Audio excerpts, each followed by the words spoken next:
All right, all right, all right. Welcome to the United Podcast Show, where four brothers kick back and chop it up about everyday topics with their own different twists and views. So sit back and enjoy the show.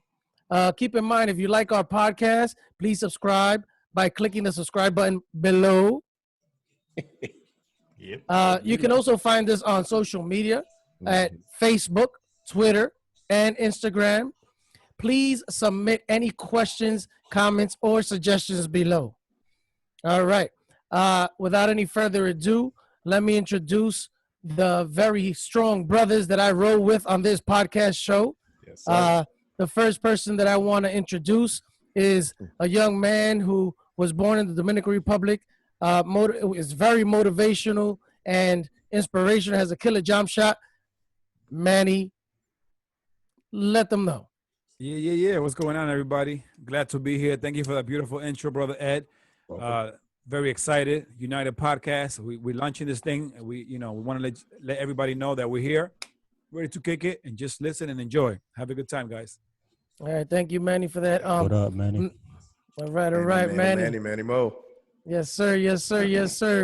The next person I want to bring to the mic is a young man who was born and raised in the West Side. All right, straight from Cali, but now resides on the East Side. So this man is very well rounded. He's as cool as ice and as mellow as can be. Let me bring up Mr. Charlie T to the mic. Yes, sir. Thank you, my brothers. Yes, sir. Welcome. Man, I'm just so happy to be here and so excited to get the show kicked off. So let's get it. Yeah, man. All right. Thank you, Charlie T. Yeah. Last brother that I'm going to introduce is a very interesting brother. He comes straight from Addis Ababa. I hope I pronounced that right. You did. Welcome. This man has so many interesting stories, and we're just blessed to have him. He throttled the Mount Fuji. He also bungee jumped in the Nile River. I think the last time I heard the Nile River was Raiders of the Lost Ark. So let me bring my man Ray up. Yes, sir. Welcome. Yeah. I'm glad to be on this United Podcast Show. Excited to kind of have this kickoff show. So without further ado, like my brother Charlie T said, let's get it cracking. Let's go. All right. So let me just introduce what it is that we're going to speak about tonight. We're speaking about fear, the definition of fear, how fear may affect people, especially in the world that we live in today. I think a lot of people are living in fear coming out of a pandemic. And without even overcoming a pandemic, now we have protests going on due to racism and police brutality. So we just want to hear what the audience has to say. And these are serious topics because, as we know, fear can cause anxiety. It can cause stress. It can cause a lot, man. It could just cause you to spiral out of control. Right. And sadly to say that people should not be born thinking that they have anything to fear. People should just live free. I'm just going to go straight into it. The other day I was walking in the street, and it's funny because fear can happen at any times for any reason based on what you think fear is. So, it's an individual thing. But I want to hear from you guys, all right? I was at a website and I was looking at certain quotes. And one of the quotes that stuck out to me read like this: fears are nothing than a state of mind. Fears are nothing than a state of mind. Mm-hmm. Charlie, what does that mean to you when it comes to fear?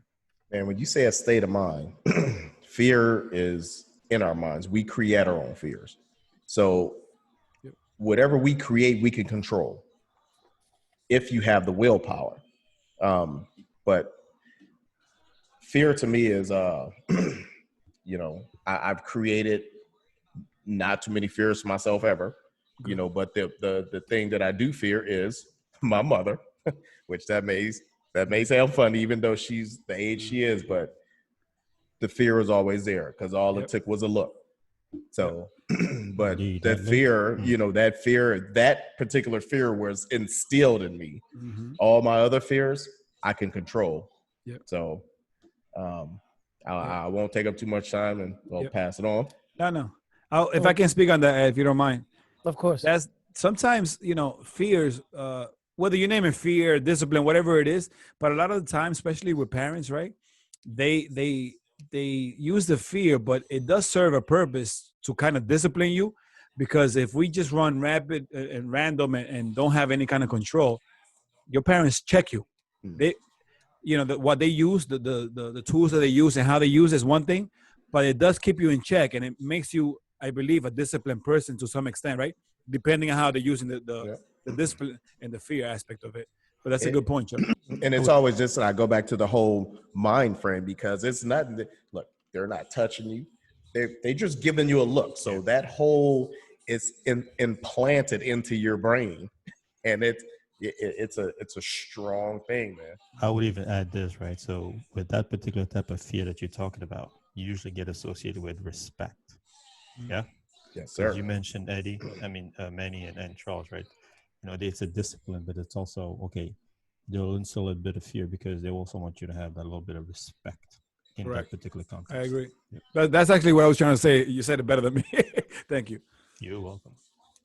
Thank you for that. And I'm glad you guys mentioned that, because as you know, the human goes through different phases, right? As we know, there's a lot of doctors that have analyzed different phases, and during a different phase, if you instill fear in the child during that different phase, it can be life lasting. As Piaget, one of the famous psychiatrists, broke down stages as the oral stage, the anal stage, the oral stage, the adolescent stage, the teenage years, and then of course, and every time you go through a stage, your mind starts forming. Wait. Did you just say the anal stage? The anal stage. What stage is that? The anal stage. I think I'm referring to the oral stage, when a child is about 2 years old. They want to put everything in their mouth, right? And it's just because they're intrigued about everything. Right, curious. It's almost like when a parent says, "Oh, the terrible twos." It's not so much that they have terrible twos or that they're difficult children. It's just that now they're able to explore more, because they're able to move more, and they're able to question things more, and they're walking, and they're grabbing things, and they're seeing things in their mind, and what their mind is doing. Well, also, also, you don't have to go that deep. When you say anal, it's like you being man, you want something done your way. You know what I mean? You're just anal about it. You want it done a specific. Unfortunately, way. I never had the anal stage. And you know what? That's funny you say that, Manny. Words are powerful. Words are powerful. So it says, everybody can take these words in different contexts. So, and it goes back. The mind is a powerful thing. So that's where that fear comes, because it's the unknown. Like I went back, it's the unknown. So that fear, we all have a fear. We could all conquer our fear because we control that. How do you do that, Charles? When you create a fear, say you just, like you say, you fear failure. Man, you control that, because what do? You go out, you work, you make sure that you're not going to fail. Right. So that's in your control. Right. So that's a fear. Driving you. So right. That's a fear that you instilled. That keyword is instilled in your own brain. So, but you control it. Yeah. I'm sorry, Manny. Allow me to intervene, only because I know it sounds kind of funny for those of us who have not studied psychology. The anal stage sounds very funny, right? As it pertains to a specific spot of your part. Of course, and I know what you're talking about. But I'm actually referring to Sigmund Freud, and the anal stage is the second stage in Sigmund Freud's theory of psychosexual development, lasting from age 18 months to 3 years old. According to Freud, the anus is the primary erogenous zone, and I don't know where I'm going with this, but I was just mentioning it as one of the stages, and the point that I was making was that people go through different phases, and if you instill fear during these stages, it can last forever. But getting back to our original question, what is fear, and how do we control it, and how is it, and what is fear? Is it something that is taught? Is it something that you're born with? So there's different theories, and that's what we're doing here tonight. We're just discussing what it is that it means to you individually. Great topic. Yeah. So I'm just again, and I'm gonna go back to the quotes because there's another quote that kind of stuck out to me, and it just for some reason there was 1,000 quotes, but certain quotes just made more sense to discuss. And this quote is actually by a famous author, Carlos Augustus Meringer. Meringer, I'm sorry if I pronounced that wrong. No good. Fears are educated into us and can be educated out if you allow it to. That's deep. Powerful. It's powerful. Very powerful. Does that mean anything to you? Let me open up the mic and but let's hear from Manny. What do you think about that quote? Can you repeat it? Yeah, sure. Fears are educated into us and can be educated out. Well, So it just goes. yeah. It goes back to what I said earlier. You are taught. You learn them. People use them to manipulate you.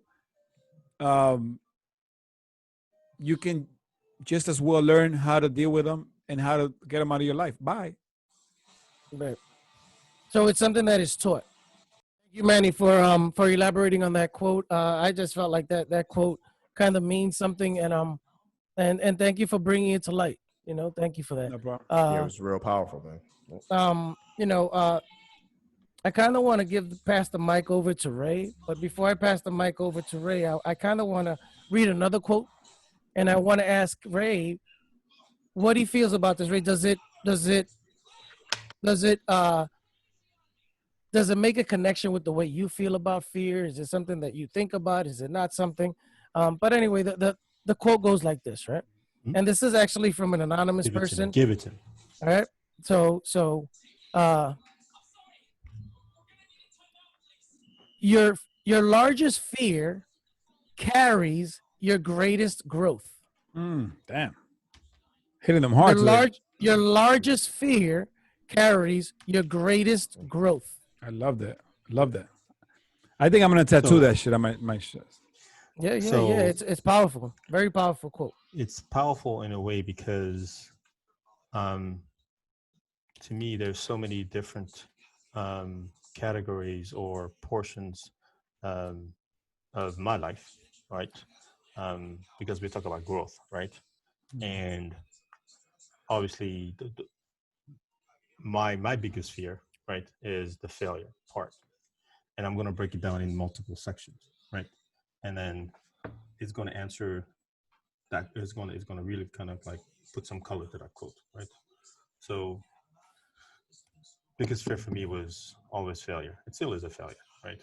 But as I've grown in my life, become a father. So one of the things I always want to make sure is that as a father, I could be I could provide to my family, be their protector, whether it be from, their friends or, their careers, or give them advice that they could come back to me, ask me questions. I could give them advice. We can have this kind of conversations, establish this kind of relationship.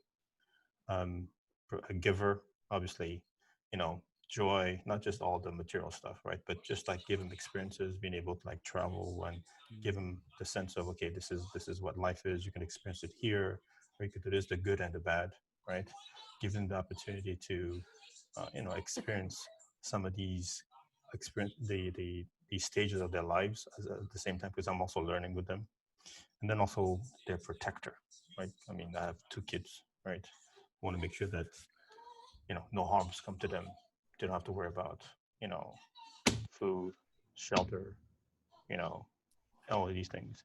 And then the last one is a little bit very, very, sentimental to me, is like losing family or friend, right? I mean, that's the biggest fear, because obviously once you have this bond, and then, it's broken, unfortunately, you feel like part of that is, always gone. Right? So to kind of come back to, biggest fear is your biggest growth. So yes, I have all of these things. I want to make sure that I continue providing to not just me, but to my kids and to my friends and family. So growth in that section. That's powerful. Thank you for that, Ray. Can I just add one Powerful. more, just another question, Ray? So will you say that fear drives your Oh, progress? absolutely, absolutely. Yeah. Right? I think I said it earlier. It's like the driving force, right? Because you never, well, you're going to fall, but then if you know that you're going to like get up and continue and learn from that, right? You're always going to like your trajectory should always be going upwards towards trying to achieve that goal, and the goal is not to fail, right? And that was very powerful, my brother. Beautiful, well said. Beautiful. And that goes back to what I said though also too. It's all in the mind and it's all controllable.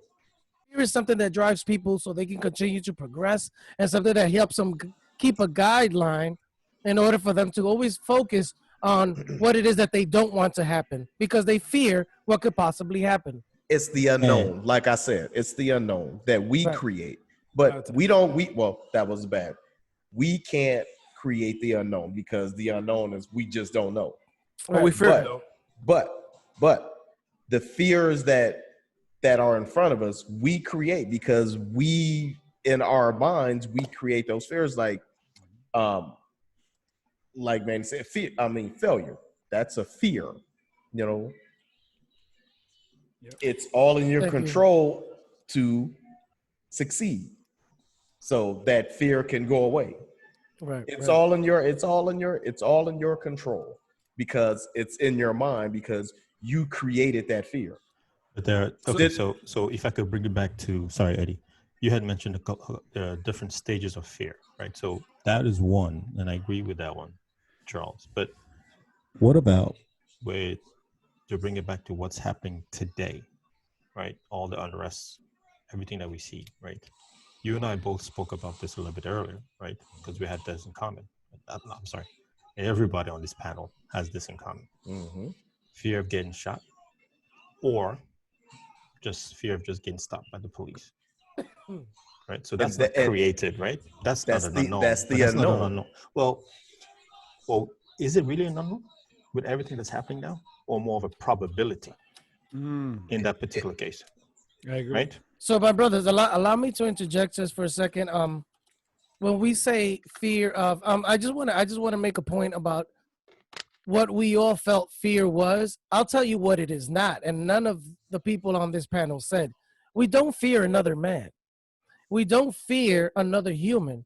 Yet we fear what our responsibilities are for the people that are attached to us, like our children, like our wives, like our mothers, like our brothers, like our sisters, and the fear of leaving this earth with undone work to do is the fear that we're all kind of expressing. So failure to provide for who? For your children. Correct. Unknown when it is that you may not be here. Why? Because just the unknown. Right, just the unknown of not knowing, but it's also because you don't know if today may be the last day that you can provide. That's right. And I think we all have, a lot of commonalities. Not that we have to agree, but I like what Ray is saying. So today there is a lot of fear, and we're in a pandemic right now. Some people are fearful of catching a virus because the virus can be deadly.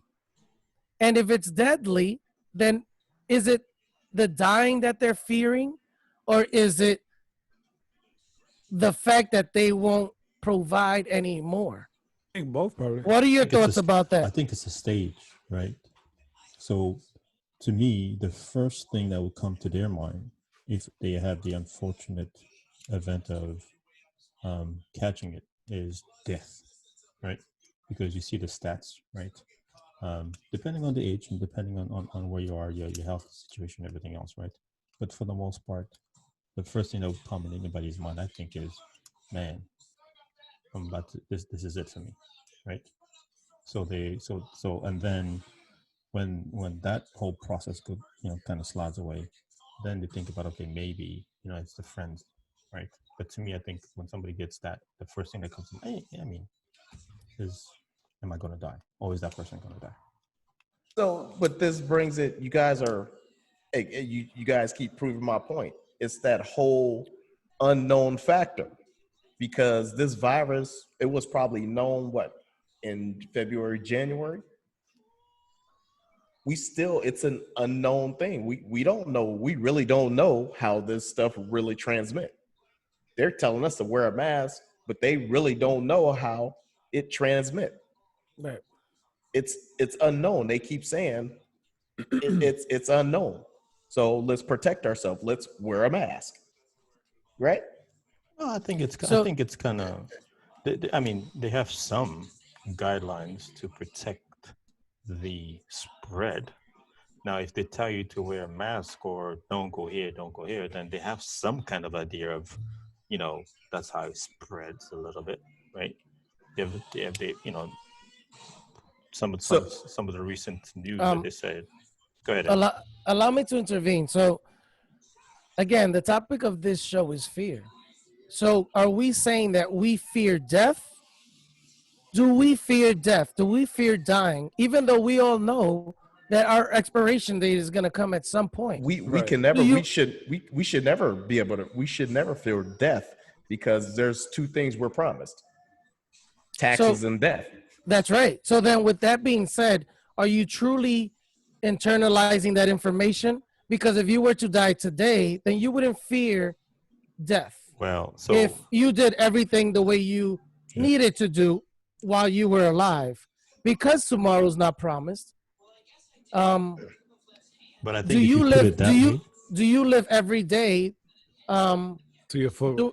Doing, because a lot of us. The reason I'm saying is because, a lot of us share the same thought of providing for our families and making sure that our loved ones are, for the babies that are, that they end up in a healthy relationship, and that and that they're provided for financially, because when you die, you can no longer do that. So then the question is this: are you fearful of dying? I'm interested to hear what my brother Ray has to say. I wanted to go back to your point in terms of, yes. So we all know that at some point in time we are going to die, right? I think that may be a fear, right? but not as big as not knowing exactly when, right? So, I'm 48, right? If I know tomorrow's my last day, damn, you look like you're 38, man. Thank you. No, this guy. Black James. So Black James. Genetic. If I know Black don't crack. If I know tomorrow's going to be my last day, then my brain is going to operate at 100 miles an hour. Fear. What am I going to do? Are my kids going to be ready? All of that stuff. Am I going to live something? What is my legacy going to be about? Right. So to your point, Charles, right. The unknown in this particular case creates that fear, or breeds that fear. Feeds that fear. Mm-hmm. Right. So great point, Ray. If I could just say something on that. Obviously, there's different situations where fear comes in play, and how we deal with it. It depends a lot on the situation. Okay, if you can have a fear of a job interview tomorrow, you could have a fear of your father or mother got cancer. When are they gonna go?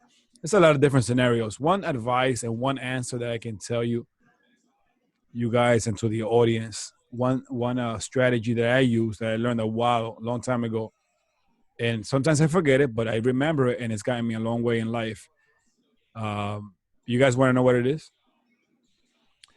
What I use, what I do is I manifest what is the worst case scenario, because the fear is that you're not going to get what you get, or something's going to happen out of your control. So you fast forward, you put yourself in that scenario. Okay, my mother passed away, God forbid, right? That's an emotional, I can't control that. So I think Ray was touching on that. So does that mean that I should make it my business to, instead of seeing her or calling her once a week,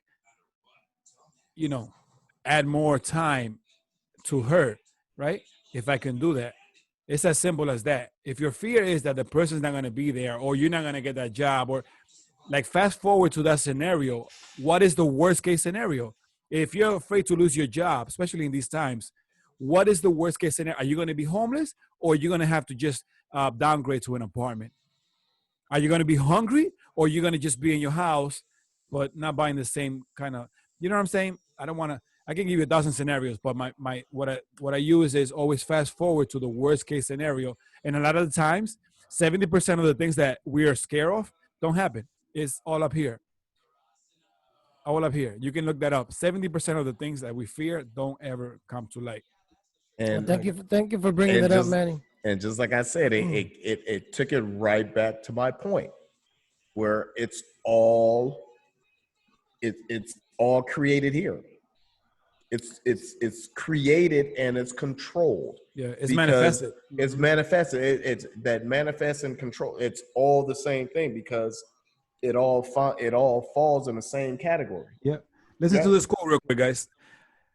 Fear is not real. The only place that fear can exist is our thoughts of the future.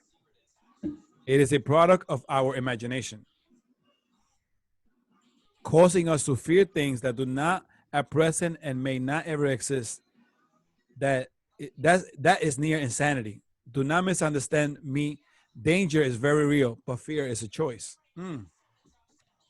Talk about it. How about you say fear is a necessity? I don't know. You know what? Because it stimulates the brain. Fear is a necessity because it controls the brain, Chuck. Listen. There's 4 parts of the brain, right? There's 4 parts of the brain, and each part of the brain is stimulated differently. Mm-hmm. So when you say, when I say it's all in our brain, mm-hmm. that core part of our brain, which is the main stem, as they call it, that's where it's all developed and absorbed. And it comes up and it breaks down. I'm not a doctor, but it disperses that information, and that certain part of our brain, it controls it, it manifests, right? And this is what makes us or helps us control that inner part of that fear, that whole thing. So Eddie, may I challenge? Yes, please. Sure. So what would happen if in this whole world, right, like nobody had a concept of fear or knew what fear was, and it's a fearless world? What do you think would happen? Would it be a peaceful place to live in, where everybody thinks the same, will be equal, would love each other? Like, what do you think would happen if the whole concept of idea of fear is completely eradicated from all of us? But that's what we're fighting for now, though, right? Everybody to come together and unite, so we can have that peaceful world. But knowing what fear does, like if fear is the one that basically drives you to always do great, in certain cases, you take that away. So this part, what you're talking about, right. So this type of fear is instilled because it's being pushed upon. So what you're saying, Ray, is this: if fear didn't exist, and let's just classify fear as an emotion. If the emotion of fear did not exist, what would the world look like? Well, if fear didn't exist, God. I would think a lot of other emotions didn't exist either, like anxiety. And just to go back on what Charles is saying, yeah, we have different parts of the brain that do different things. Like you have the frontal lobe, you have the amygdala, you have the cortex, which helps you make decisions, and that's what Manny's talking about. That's a very good question, because it's almost hard to think about a world without fear, because the world is based on fear. I think that Manny once mentioned, and Manny, maybe you can talk on this, is, just the way countries are built, right? Through laws and through governments, and putting fear to control the masses. So fear is a tool that is used. The biggest fear is a tool, but what would we substitute fear with is what Ray's asking, right? So if there wasn't fear, would it be possible Knowledge. to run a cohesive country or world 100%. without it? 100%. Do you think? I mean, a lot of us would say that would be hard because human nature sometimes isn't always positive. Look at the looters. So if it wasn't for fear, first of all, they're not demonstrating any fear of any law, and look at what they're doing. So, but if they knew that there was a cop, they're ready to catch them, they wouldn't do what they're doing. So fear is a tool, right? And fear of maybe getting locked up, having a record, uh, possibly even getting shot. Who knows, right? I don't know, Ray. I think that's a good question, but I think that question, it's almost hard to see it as a standalone question without considering other factors as well. But that would be the ideal world, right? The ideal world where you have no fear, where things are just free and people just do things out of the comfort of their own heart because they just love thy brother, love thy neighbor, because following they do the things Bible. because it's the right thing to do, right? Following the Bible. Right. All this is in the Bible. Love thy neighbor. But again, I think how I interpreted what you just said is the fear that you just described is physical fear, fear of harm, right? Everybody wants to be, there's no harm, physical harm to myself or emotional harm, right? But what about, again, the tool that you use? Forget, obviously, government will use that to control.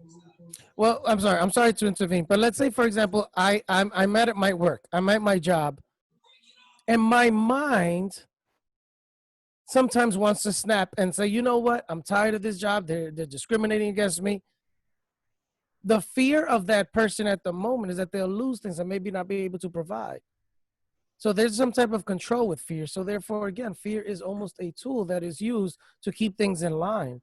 There's a lot of things that happen that are unjust in workplaces, in public places, even just driving. Why do some people get pulled over and some don't? Sometimes fear can be connected to something negative or it can be connected to something positive. I think it's needed for some reason. So in the workforce, that's that key word, instilled, because it's being embedded. That's the whole meaning, right? So it's not being forced upon, it's being. Well, check this out, right? So very, very what is layman's terms? Very simple, right? You're scared, you don't do certain things in your job because what is the fear? That you're gonna lose your job, right? You can't provide. The fears provide, right?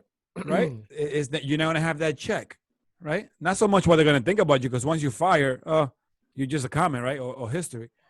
But it's losing your job, right? Not being able to have that money come in, right? So when we take away the money factor, let's say you were wealthy and you were just going, donating your time, just helping out. Will you speak your mind then? Will you be afraid of what people are going to say if you speak your mind? Not so much, because what are you going to lose? The only thing is that you're not going to be accepted into the group, right?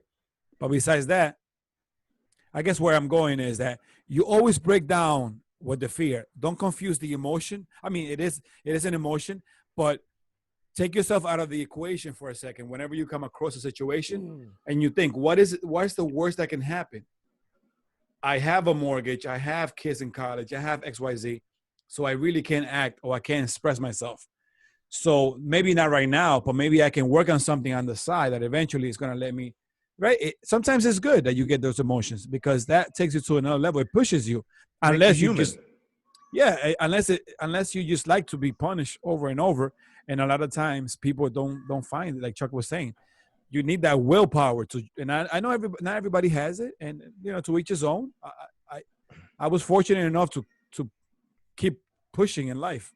I don't know where I got it from my parents. I don't know if it was my environment, my upbringing, but it's that fear that instilled in you to always do well and progress. So is it a generational thing? So I think it's a I'm human sorry, thing. Eddie. I'm taking over. I'm sorry. no, That's a that's human totally thing. fine. And let me just say, That's a great but let me question. It's a good question. but allow me to just say that in this United Podcast show, everyone is a leader and everybody can pose these questions. That's right. Remember, we're just chopping it up. We're talking about different topics that affect us, that affect you, that affect the audience. In a second, we're going to open up to the audience. We want them to leave comments in the section below. I do want to throw something in there because this might change the way we discuss this fear topic. Can I tell you that the opposite is fear? Of fear is calmness or confidence. So if you are very confident, do you fear? If you are, I guess, calmness. The calmness is when you don't allow, like when you're scared of something, like a dog, or or like being in a dark room. Like it doesn't. The emotion isn't fearful because you're calm and you're like, yeah, I believe that there's nothing there. But then that's where the confidence comes in. Are you confident that you're going to provide? Are you confident that you're going to be able to make the right decision? Do you have the right tools in order to eliminate fear from your life? In order for you to make sure that you do not fear what you did fear. And if you don't have them, why not bring them? So now I'm going to ask this question, and we're going to take a look. Let me do this. So after the break, so after the break, we want to pose that question to you.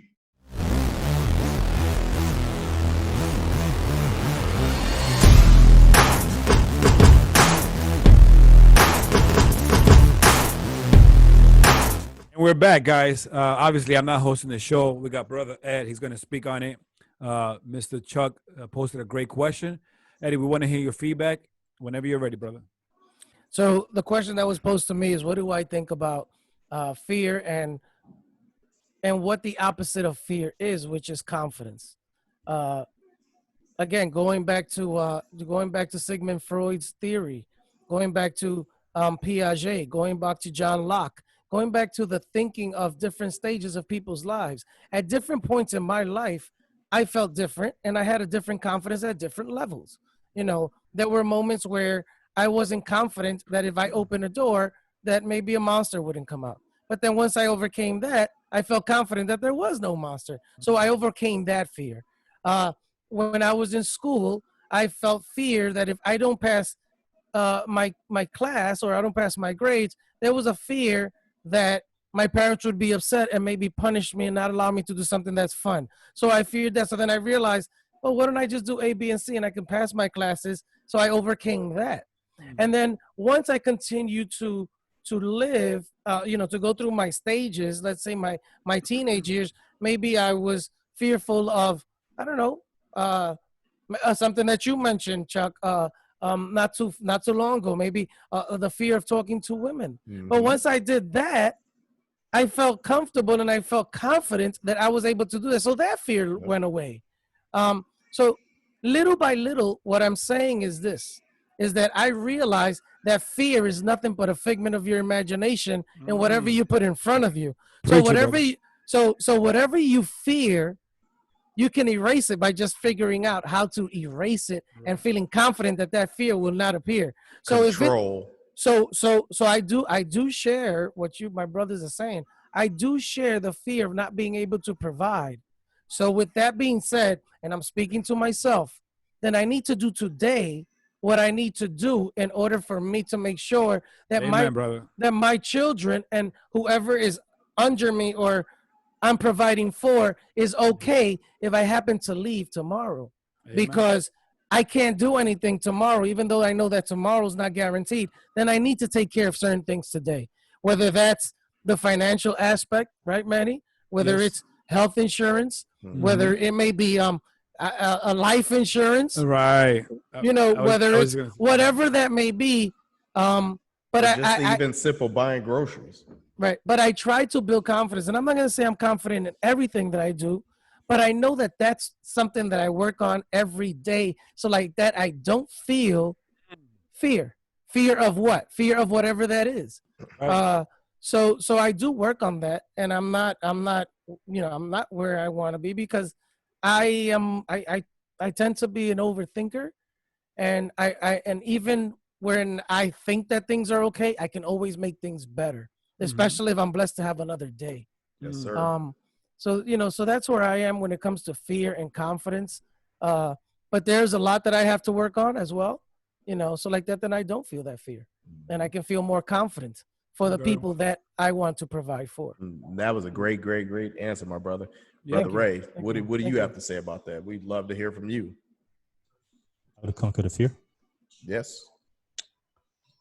Well, one is understand what I'm dealing with, right? So to Eddie's point, if you know exactly what are the things that keeps you out at night, whether it be providing, whether it be the protector, whether it being, okay, will I be set after I'm done with my career, right? Putting these, building the foundation so that you don't have those fears anymore, because not everybody is going to work all their lives, right?